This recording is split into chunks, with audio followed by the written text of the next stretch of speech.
أعوذ بالله من الشيطان الرجيم بسم الله الرحمن الرحيم الحمد لله رب العالمين وصلى الله على سيدنا محمد وآله الطاهرين اللهم صل على محمد. Verse 280 وإن كان ذو أسرة فنظرة إلى ميسرة وأن تصدقوا خير لكم إن كنتم تعلمون. And if the debtor is in straits, let there be a respite until the time of ease. And if you remit the debt as charity, it will be better for you should you know. We discussed this verse and the details. However, there are several narrations related to this verse that was left for this week. I go through these narrations and then inshallah we start the next verse. In Al-Kafi, there is a hadith from Imam al-Sadiq alayhi salam.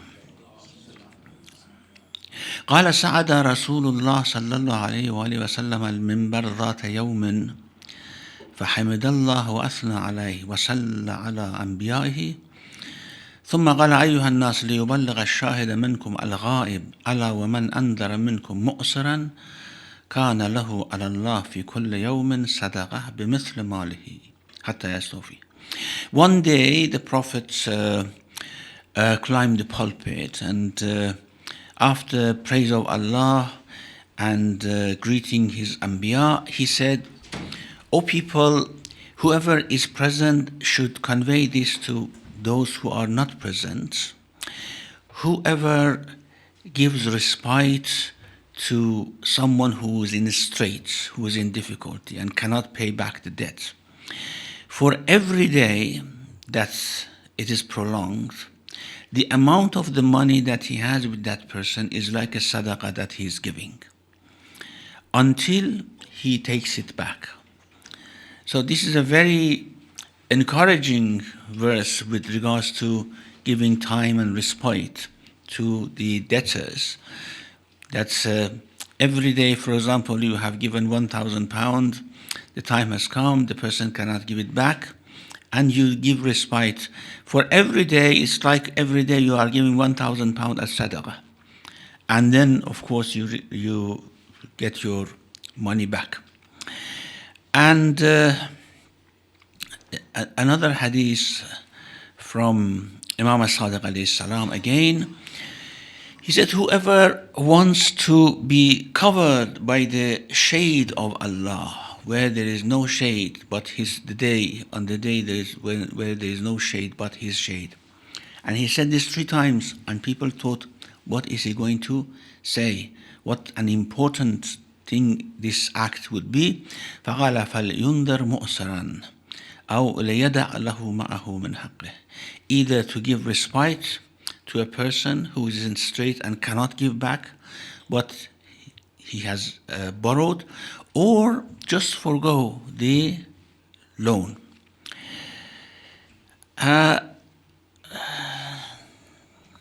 Just one more hadith in this regards. After hearing all these narrations, of course, from the Prophet, from Ja'far al-Sadiq and others, someone asked Imam al-Raza alayhi salam that this respite that one should give to the debtor, and is there a limit for it? That, for example, up to that time we then can take the matter to the court. So he says, هذه النظرة التي ذكرها الله عز وجل في كتابه. This respite that Allah has mentioned, فنظرة إلى ميسرة. لها حد يعرف. Is there a limit for it? Up to when we can just give them respite? He said that if the person has taken the money and he has spent it on his dependents, and he is not awaiting anything to come to him, he doesn't have a harvest or anything like that, and he is not expecting someone giving him money, if that is the case, he has to wait until the case is taken to the Imam, and Imam would give his debt from the share of gharamin, the debtors, which is mentioned in the spendings of zakat. He said, if the person has used the money in ta'atillah, that is, if, for example, he has borrowed, he has spent it on his family, he has spent it for the food and other things, or whatever the family needs. But if he has spent it in ma'asiyatillah, just for pleasure and things like that, of course the Imam is not going to, the system is not going to give back the debt to the debtor. He said, what if we don't know? And I cannot prove he cannot prove to the Imam that the debt is used in a nice way. He said, then that man should work, and even if the work is humiliating for him, to pay back his debt. So the reason is very clear why the respite should be given, because, for example, the person was in need for his family, for any rightful matter, he couldn't give back the debt, and then the Imam would give the amount back.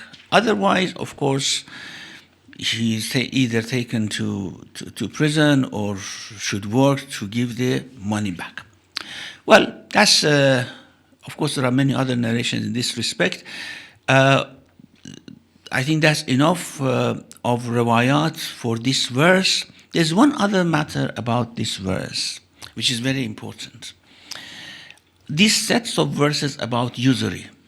It is reported from Abdullah ibn Abbas and Abdullah ibn Umar that the last verses revealed in the Quran were the verses of riba, usury. آخر ما نزلت من القرآن آي الربا. The last verses revealed in the Quran are the verses of riba. And this has been reported in a different way by At-Tabari and by Ibn Marway from Umar ibn al-Khattab, the second caliph.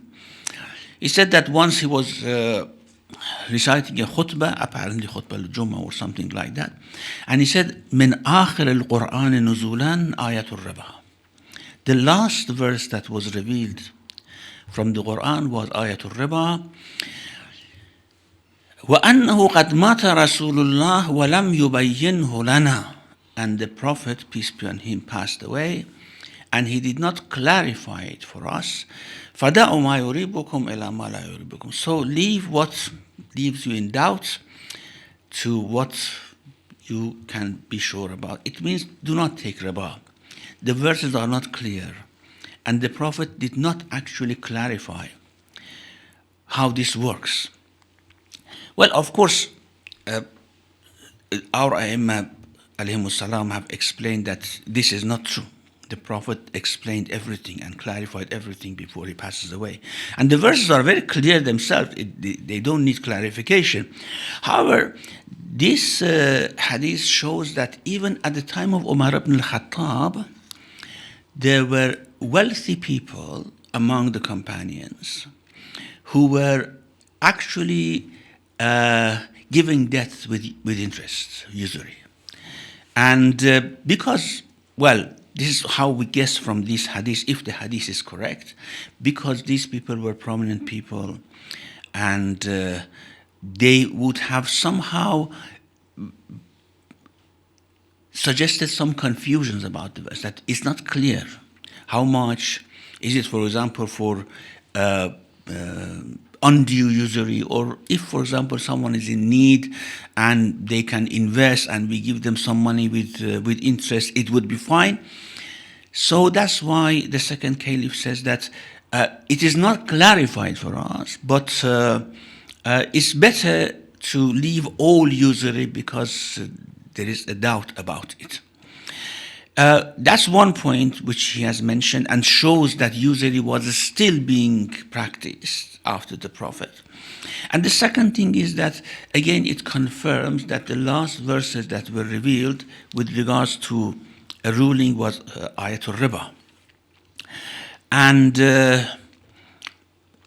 there's other verse, other hadith, again from Ibn Abbas, which says that آخر آية نزلت من القرآن قوله تعالى واتقوا يوما ترجعون فيه إلى الله.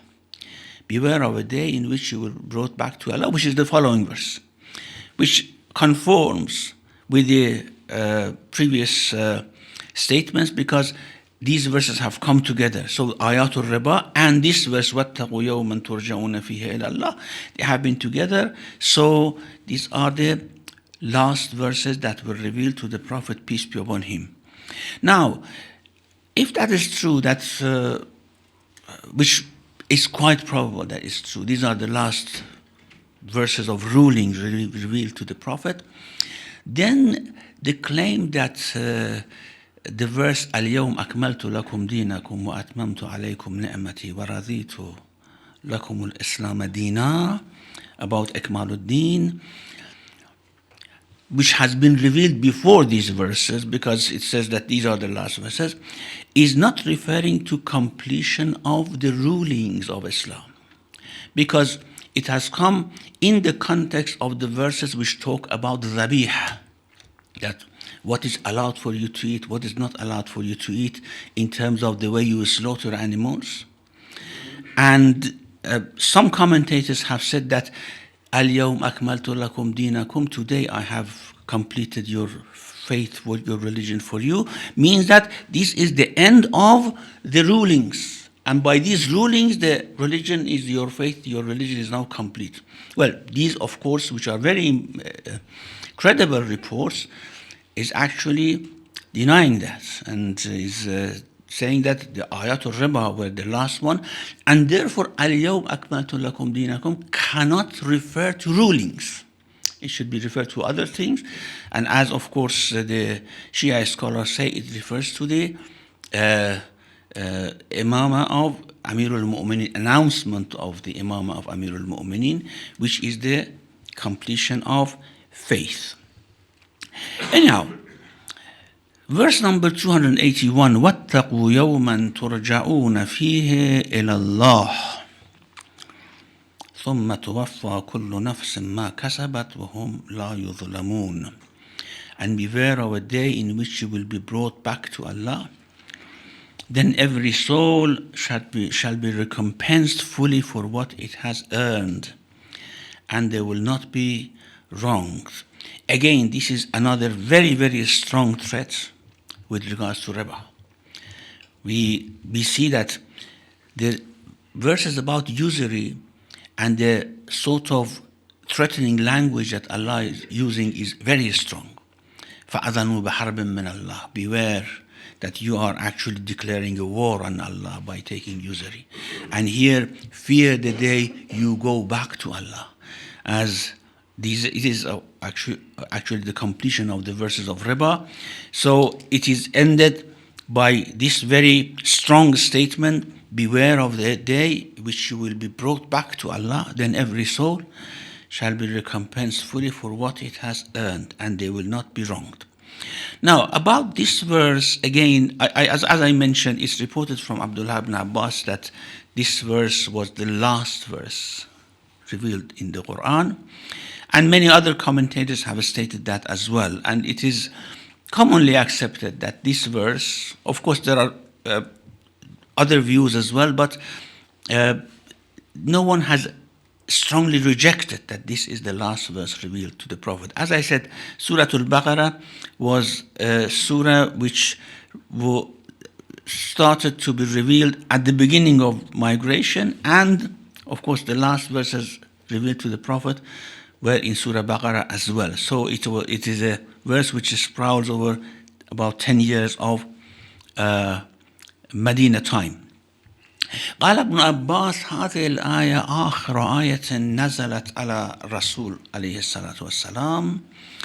This is the last ayah revealed to the Prophet. وذلك because لأنه عليه السلام لما حج نزلت يستفتونك في الكلالة. About Ayatul Kalala, in Surah An-Nisa they ask you about Kalala, where they actually heirs as brothers and sisters. Kalala was someone who died but didn't have any children or parents, and the brothers and sisters would have inherited.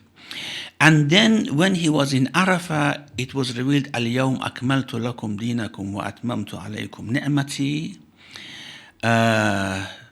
which again, of course, we believe that this was revealed for the case of Imama of Amir al-Mu'minin. It is possible that there is a mistake here. It's not Arafah, it's just in Ghadir Khum after returning from Hajj. And then وَاتَّقُوا يَوْمًا تُرْجَعُونَ فِيهِ إِلَى اللَّهِ.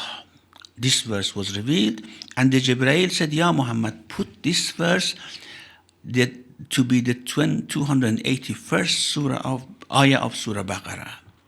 And this shows that when Prophet actually said, put this verse in such and such place, it was a revelation by Allah. It was the command of Jibreel, command of Allah conveyed to the Prophet by Jibreel, where the verses should be placed. And then he says that after that the Prophet lived for 81 days, which is very strange, because that means for 81 days towards the end of the life of the Prophet there was no revelation. It's a bit strange. That's why others have said after this the Prophet lived for 21 days, some have said for 7 days, and some have exaggerated so greatly that they say only for 3 hours after the revelation of this verse the Prophet passed away. Anyhow, there are these different conflicting reports, but we know that until the last days of the Prophet, peace be upon him, the revelation was coming. Now, about the verse itself, وَاتَّقُوا يَوْمًا تُرْجَعُونَ فِيهِ إِلَى اللَّهِ. You will be brought back to Allah. The commentators have discussed, what does this mean? Being brought back to Allah. Aren't we now in the presence of Allah subhanahu wa ta'ala? So what does that mean? Many commentators have said that it means you will be brought back to the jaza, remuneration of Allah, to his reward or punishment. Because when we go for the judgment of Allah, it is the punishment and reward. Well, a better statement in this would be تُرْجَعُونَ فِيهِ إِلَىٰ قَضَاءِ اللَّهِ, judgment of Allah. If we want to say that you come back for reward and punishment, it should be you will be brought back to the punishment of Allah. However, the problem with this is that doesn't mean to be brought back. It means you will be brought to the presence of Allah. Raj'a means that you were there, you have departed, and you go back again. That's why the explanation is a bit problematic. ترجعون فيه إلى الله, meaning ترجعون فيه إلى جزاء الله or قضاء الله. The problem is that were we there before, so that we return there. The term return should imply something more than just being brought to the presence of Allah subhanahu wa ta'ala. And Tabrasi says, wherever we see in the Quran this term, return to Allah, we should say return to his judgment, because of course he is not absent to be brought back to him. وَهُوَ مَعَكُمْ أَيْنَمَا كُنْتُمْ. He is with you wherever you are. مَا يَكُونُ مِنْ نَجْوَى ثَلَاثَةٍ إِلَّا هُوَ رَابِعُهُم. No three people whisper with each other except that Allah is present there as the fourth one. So all these would show that the return is to his jaza. Now, Fakhruddin Razi says this is a good explanation.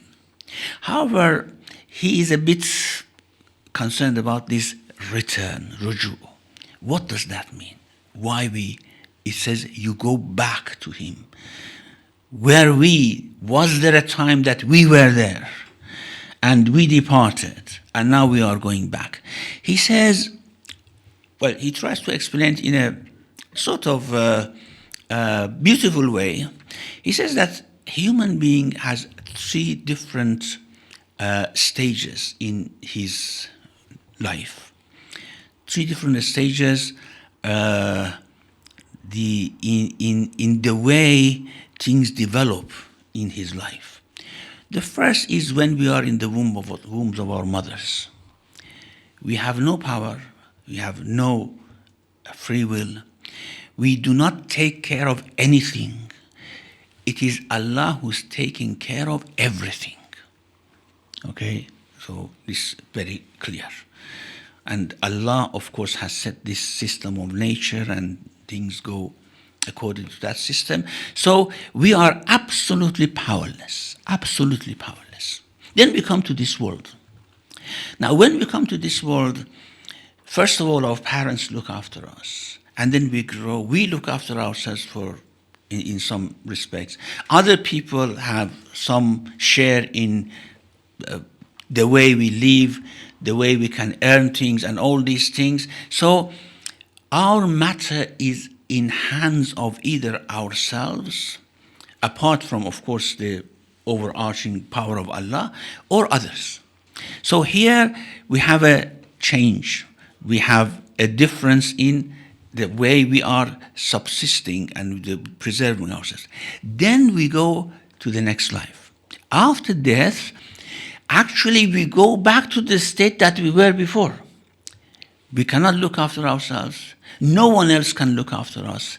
There is nothing. لَمَنِ الْمُلْكَ الْيَوْمِ لِلَّهِ الْوَاحِدِ الْقَهَّارِ. To whom belongs the mulk today? It belongs to Allah. وَاحِدُ الْقَهَّارِ. So actually we have returned to the previous state. It means that your matters, your affairs were in hands of Allah when you were in the wombs of your mothers. And there will be one day when you came to this life, of course, things changed. You had some influence over your matters. Then again, you go back to where you were before. There is no influence on you of you anymore. And that is the meaning of ترجعون إلى الله واتقوا يوما ترجعون فيه إلى الله. It is an explanation, because it is good, because other commentators who have said it means you go back to the jaza of Allah subhanahu wa ta'ala have not explained the term raja, return. They have also explained the term, the idea of being present before Allah for judgment. However, they have not explained the term return. Al-Razi tries to explain the term return, and that is the way he has done it. Allama Tawatabai rahmatullah alayhi has another way of explaining this return. He says that Allah subhanahu wa ta'ala, in creating everything originates from him, of course. Not in the case that there was a day that we were with him in his presence, whatever, in Alamuz Zar or whatever we may explain it. But we originate from him. Allah creates everything, not only human beings, animals, human beings, the universe, everything, and put it through a process of growth and development. Take the example of human beings. We originate from him in the sense that he has set this process of children being conceived, then becoming fetus, then growing in the womb, then coming to this life, then grow. The souls would develop, grow.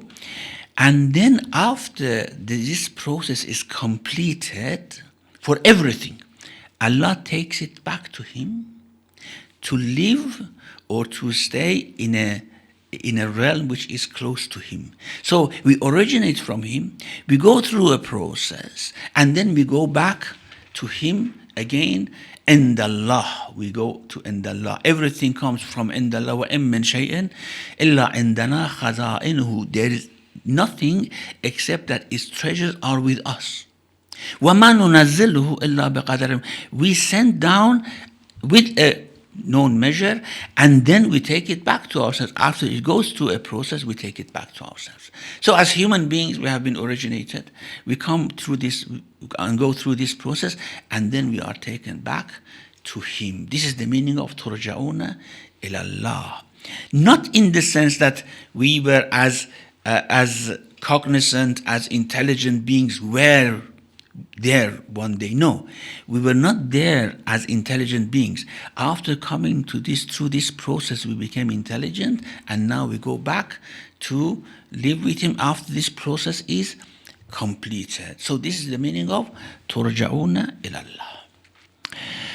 Now, after mentioning ayat about the sadaqah and about riba, there's another matter, and that is when people lend things to each other, or when they make contracts and then some rights are due over others, or when they, for example, sell things by credit, or buy things by advance payment, for example.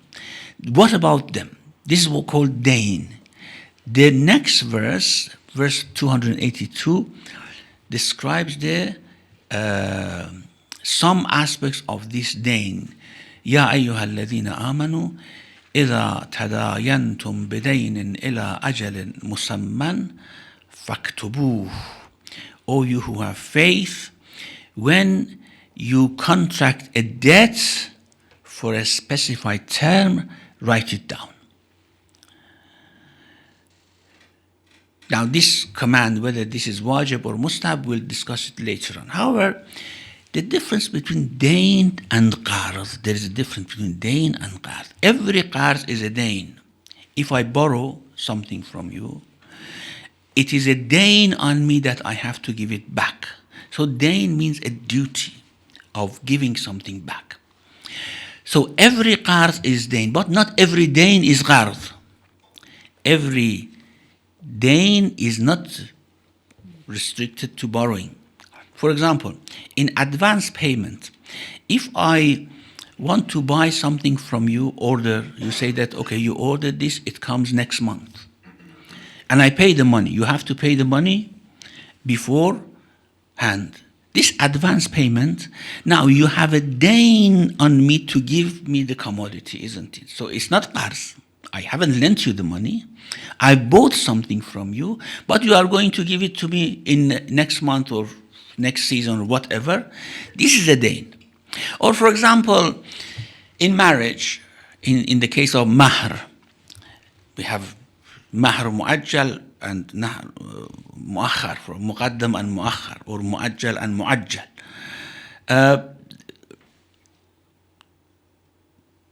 The contract would be like this, for example, after certain years, or if, for example, God forbid the divorce should come, you pay this much of mahr at that time. Now, this is a dain on the husband. Or the whole mahr is a dain on the husband. Whether, for example, they have any agreement about the time of payment or not, it's a dain. It's not a qarz. It's not a borrowing, but it's a dain. It's a debt. So not every debt is a qarz, but every qarz is a debt. So here, when we talk about dain, we are talking about that general meaning of dain. يا أيها الذين آمنوا إذا تداينتم بدين إلى أجل مسمى. When you contract a debt for a specific term, write it down. Now, the verse is the longest verse in the Quran by far from any other verse. If you look at the way the modern Qurans are printed, it's one full page of the Quran talking about different aspects of this writing. And it shows how important it is that in our social interactions, things should be organized, should be very clear, so that disputes would not arise afterwards. Disputes or disagreements would not arise afterwards. And why writing down is important? Because people not only may default, but may forget. And by writing down this, of course, this is addressed. There is a hadith which Faith Khashani has mentioned under this verse, which may be a bit unrelated to the context of the verse. But it's very interesting, and there are many insightful concepts in this hadith if you want to think about it. And especially at the end when the hadith relates the whole story to this verse, it seems a bit unacceptable or unreasonable, but I'm going to explain that inshallah. The hadith is in Al-Kafi and in Ilal al-Sharaya of Saduq from Imam Baqir alayhi salam azza wa jal. Now this the version that I'm reading is from Ilal al-Sharaya. The version of Al-Kafi is a bit different. إن الله عز وجل عرض على آدم أسماء الأنبياء وأعمارهم.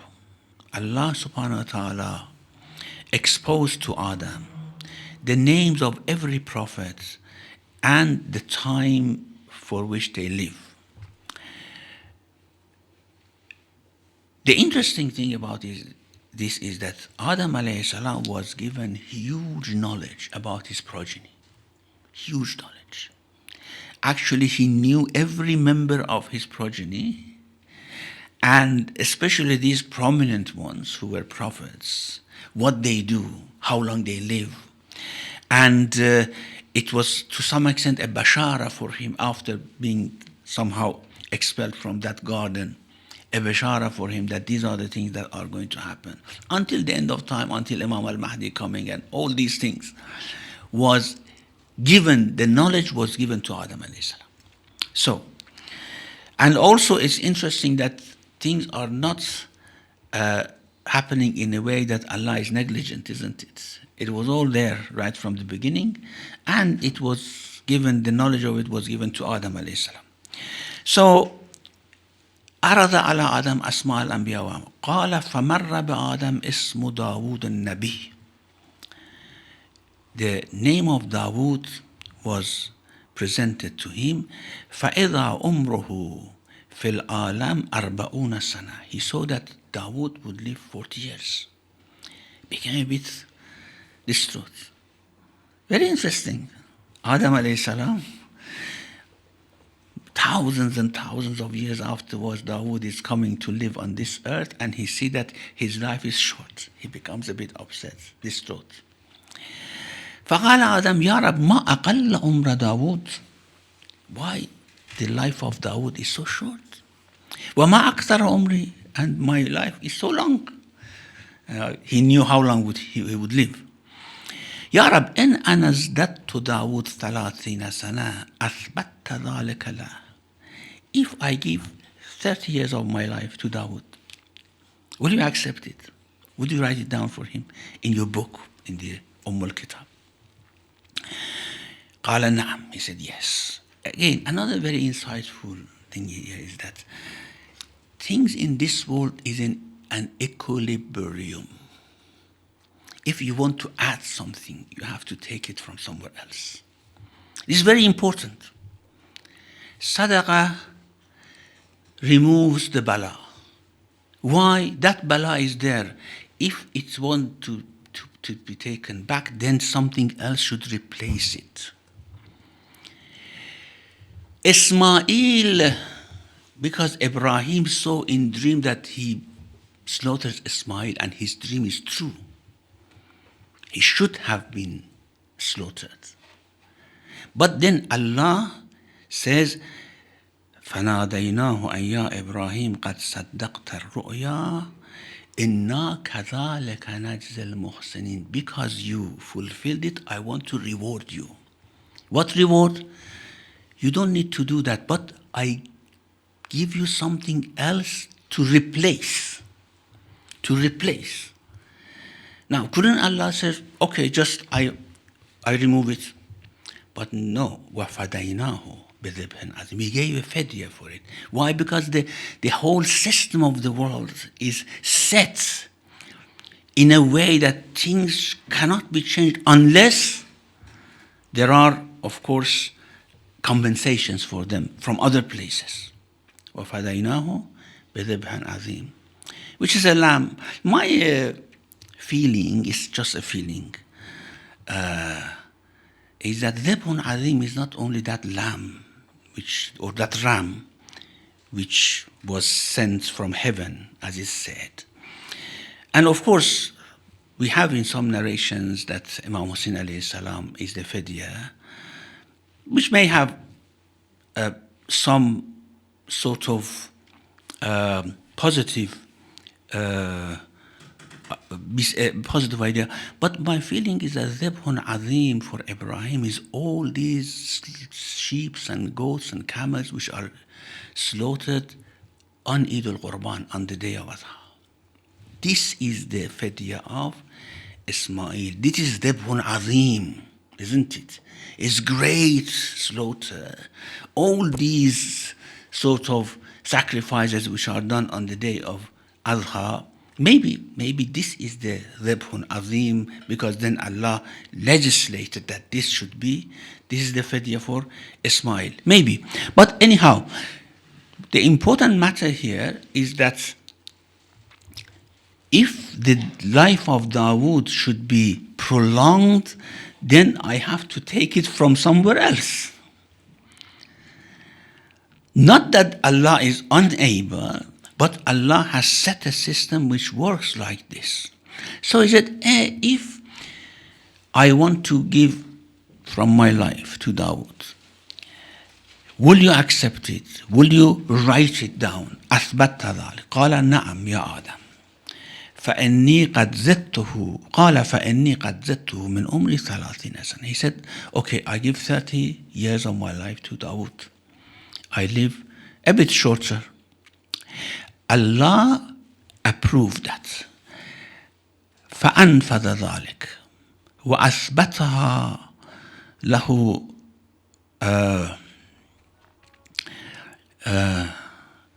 قال فإني قد زدته من عمري 30 سنة فأنفذ ذلك وأثبتها له عندك واطرحها من عمري. You approve it and add to his life and take it from my life. قال Abu Ja'far alayhi salam, Imam al-Baqir said, Allah did that. Wrote that for Dawood, and he would live 30 years more. And it was, of course, written like that in al-Kitab. All right? In وَكَانَتْ لَهُ عِنْدَ اللَّهِ مُثْبَتَةٌ. It was written like that in al-Kitab. But Adam did not have access to al-Kitab. Adam had access to a lower book, which was everything there, but they were exposed to change. This is what Imam Ali says, alayhi salam, لولا آية في كتاب الله لأخبرتكم بما كان أو يكون وبما هو كائن إلى يوم القيامة. If there was not one verse in the Quran, I would have informed you exactly about everything that will happen until the Day of Judgment. What is that ayah? يَمْحُ اللَّهُ مَا يَشَاءُ وَيُثْبِتُ وَعِنْدَهُ الْكِتَابِ. Allah delete anything He wishes and confirms everything He wishes, but these are in a lower book. There is a higher book which is Kitab, the mother of the book, in which everything is fixed. Apparently, prophets, imams, sometimes even ordinary people with high insight have some knowledge or full knowledge of this lower book. They know what's going to happen. But because Allah can change in this lower book what is already written in the higher book as fixed, then their, of course, predictions may not come true all the time. So it was written in Kitab for Dawood that he would live for 70 years. But in the lower book, it was 40 years, unless it was changed by something. And Adam changed it. So this happened. Until فَمَضَى عُمْرَ Adam. Until the life of Adam came to end. فَحَبَتَ مَلَكُ الْمَوْتِ لَقَبْضِ رُوحِهِ. Malakul Maut came to take his ruh.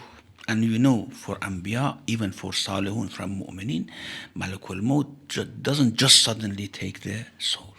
Comes, greets, takes permission to take the life. That's what we have in many narrations. The Mu'min, a true Mu'min, is more respectable in the eyes of Allah than letting, for example, something like that happen to him. So Malakul Maut comes with respect. So, Ya Adam, that's the time. Salamun alaykum. Would you allow me to take your soul? فقال له آدم يا ملك الموت قد بقي من عمري 30 سنة. But my life, 30 years is still left. How come? You come now. I knew that.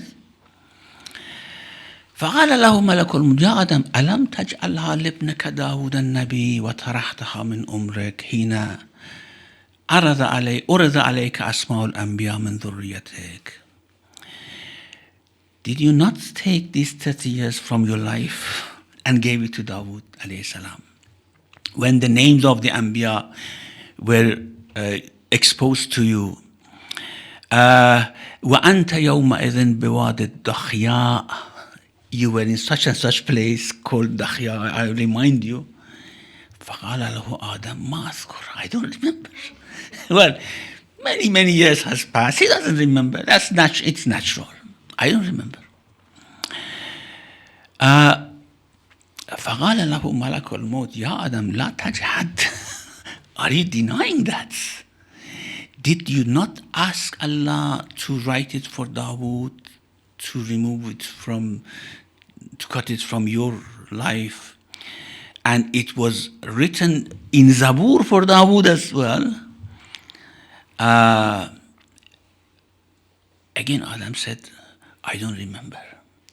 And Imam al-Baqir says, yes, Adam was right. He did not remember really.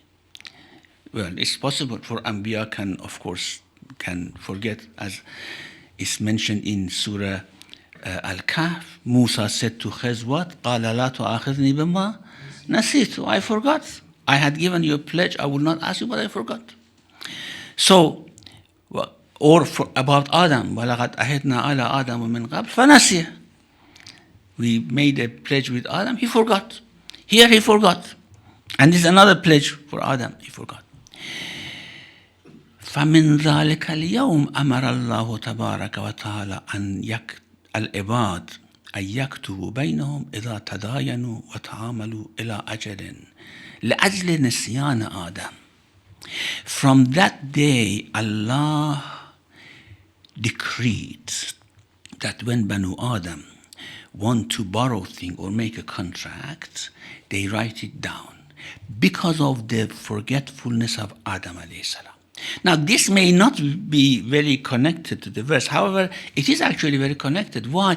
Because Adam is our forefather, isn't it? Our progenitor. If he forgets, we forget as well. Because Adam forgot. And this is human being, because human being forgets. Not that always they want to deny or they want to somehow defy the truth, but they forget. Because they forget, because Adam forgot, and therefore his progeny will forget, therefore Allah decreed it like that. So the hadith is very interesting. As I said, it has multi sort of facets of insightful aspects, and especially here because human being is created with forgetfulness. And if we did not forget, we could not live, isn't it?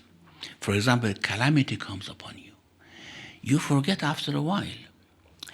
Or a sort of extraordinary joy comes to you.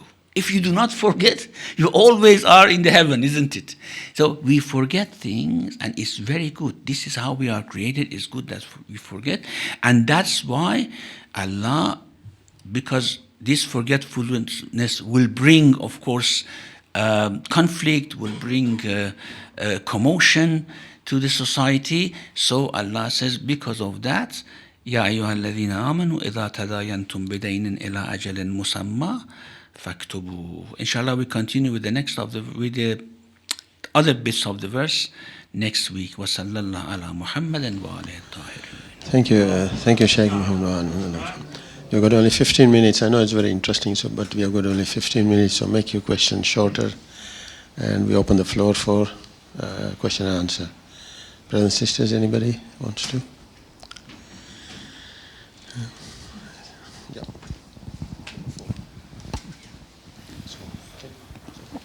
Assalamu alaikum. So when we are doing istikhara, are we looking at the book that some people can know? Yeah. What do you mean what some people can know? No, I mean, if you want to do an istikhara, you ask somebody who is knowledgeable. You sort of don't do it yourself. I don't know. Well, I don't do it myself. So, are they able to reach that? It's not Lawhul Mahfuz, is it? That's another level. No one has access to Lawhul Mahfuz. If Imam Ali doesn't have access to Lawhul Mahfuz. So that's the Kitab. The Kitab. Okay. So the highest that human beings have knowledge of is this Lawhul Mahw wal Ithbat. That book which things may change in it. Maybe confirmed, deleted. That is the highest. Above that, of course, based on that hadith, they cannot have access to it. Just like Adam alayhi salam didn't have access to that Kitab. But for istikhara, no, of course. The people who do istikhara, they don't have access to that. It's just they see a verse in the Quran and they somehow find an insight that this is good to do, not good to do. Except, yes, some people may have been given some knowledge of that book. And then their istikhara would be very different. But these are very rare. These people are very rare. So they're subject to change as well? Yes, of course. Everything is subject to change in this world, yes. Dua can change many things. Sadaqah change things. Fidya, kafara, all these. As I said, why kafara, for example? Cannot Allah forgive sins without kafara? Yes, of course He can do. But He has set this system that things should replace each other. Thank you. Thank you, Sheikh. Riyaz? Assalamu alaikum, Shaykh. Thank you. Thank you so much. It's relatively clear, except when it says that when there is one in misery, then the creditor should allow deferment until his ease. This ayat kind of reflects on the charity that we do and the way that zakat is related to giving to family members. So the debate is whether a person living in England is considered poor enough if he or she is a family member. Is it that what we see is what we go upon, or is it that we know intrinsically that nobody in England is as poor as somebody, for example, in East Africa or, Iran, for example, in its current state? So how do we decide? Is there a measurement? Well, the fuqaha have given a very definitive definition of poor, faqir, and that is someone who doesn't have the provision of his year or her year. Okay. Of course, in those days, because things were both yearly, wheat, barley, whatever, they were both at the time of harvest yearly. Now, if someone nowadays, of course, it's not like that, but we can say that if someone's income or benefit or whatever is short of covering the expenses of the month, is faqir. That's the definition of it. Thank you. Any sisters? Faqir doesn't mean necessarily someone who's sitting in the streets and begging. Yeah. Any other brother or sister? Sheikh, now just the question may not be relevant or proper, but just came to my mind the thought when you mentioned that Aima can also forget things. I said prophets. I didn't say Aima. Did I? Prophets. Sorry, say it again. I said prophets may forget. Yeah, prophets may forget. Yeah. Okay, prophets may forget. So if they have forgotten something, and a question arises, there is a dispute, and the Prophet says that I have forgotten, then that would that not lead to an incorrect judgment? Well, they say, of course, nothing which is related to Sharia or faith will be forgotten by them. سَنُقْرُؤُكَ فَلَا تَنْسَى. You will never forget, isn't it? So, in that case, yes. Of course, this is a disputable matter among fuqaha about sahwun nabi. Sahwun nabi means that whether a prophet, for example, forgets something or not. Majority of Shia fuqaha say no. Shaykh Saduq rahmatullah alayhi says yes, of course. It's possible that prophet forgets something related to his individual life, of course, not related to religion. Never ever, especially with this verse about the Prophet of Islam mentioned "Sanuqru'uka fala tansa." But we have to see opposing evidence, isn't it? Like, for example, here this hadith says Adam forgot, or the verse in Surah Kahf about Musa, which says "La tu'akhidhni bima nasid." Do not sort of put me to task for what I forgot. These verses show that it is possible. However, we have that very strong argument: if a prophet forgets something, doesn't it actually affect his mission? So the compromise is that anything related to faith, anything related to Sharia, anything related to what is has any effect on the guidance of people, they never forget anything. There's no sahw in that. But it may be possible that in their individual life they may forget something. Thank you. Any sisters? And also, forgetfulness, for example, when son of Prophet, peace be on him, Ibrahim, passed away, the Prophet cried, wasn't it? Yeah. It was emotion. Now, if he did not forget that moment, what would have happened? He should have always crying, isn't it? I mean, forgetfulness is something good. It's not bad all the time. It's good. And at least for these matters, it goes to the back of the mind, isn't it? Yeah. It's not in front of mind anymore. So in this respect, yes, of course, prophets should forget. Not that they should forget. Otherwise, they cannot live. If we do not forget things, we cannot live. Thank you. Any sisters? Sisters? No. Riyadh, front. Alaikum salam. Thank you.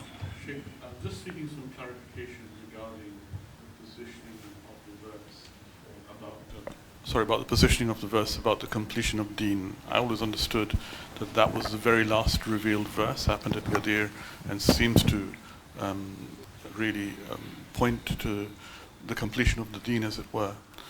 But I got slightly confused in your discourse regarding the two verses regarding riba, and I wondered if you can just clarify that. Yes,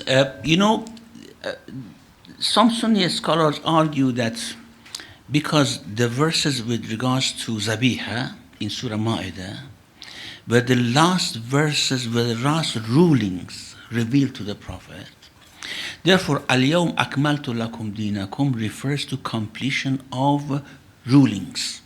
Well, all rulings are now given to you, is completed. Al-Yawm Akmaltu Lakum Dinakum. But we know that according to Shi'i narrations, according to Ahl al-Bayt, this verse was revealed after the day of Ghadir. And after the day of Ghadir, after the Prophet, peace be on him, appointed Imam Ali as the Imam, the verse was revealed, Al-Yawm Akmaltu Lakum Dinakum. It means Akmaltu Lakum Dinakum bil Imam, by appointing Imam Ali as the heir of the Prophet. Now your religion is complete. But it doesn't mean that the rulings are not going to come anymore, or the revelation is not going to come anymore. And these verses about riba and the narrations that are saying that they were the last revelations actually proves that revelation of rulings were continuing. But because Imam Ali was appointed, then the religion was complete. Thank you. Any sisters? No? Brother? Somebody? Yeah. Okay.